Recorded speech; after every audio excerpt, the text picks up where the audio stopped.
with the actual star in the movie. Hi, Leonard. Hi, Mary. Well, for many years it was standard practice in Hollywood to photograph makeup, hair, and costume tests to see how the stars would look on camera before production got underway. These tests are usually silent, so we can't hear what the people are saying. But sometimes they're eloquent just the same.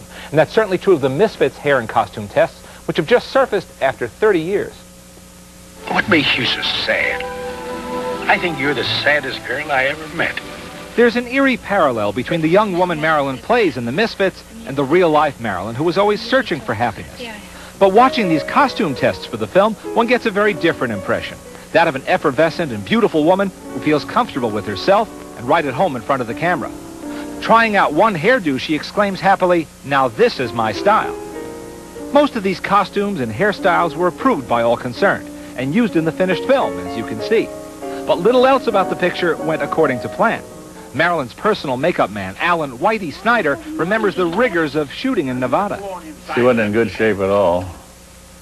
And we went up there, and Misfits was a rugged show. It was 120 degrees, 110 degrees. I don't know if you've ever been around in summertime in Reno and out in the Salt Flats and the Carson City and those places.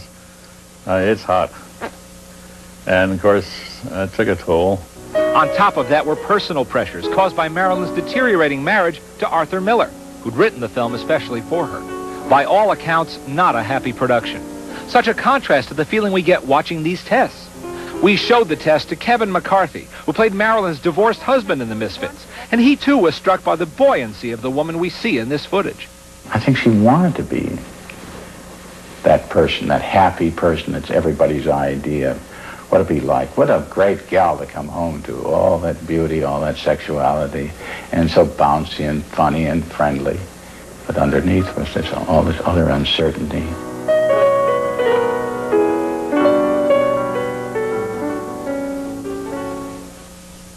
There's only one Marilyn Monroe, and those tests are fascinating to watch. 30 years, almost 30 years since her death, and yet there is something uniquely magnetic about that woman. I agree. Thank you, Leonard.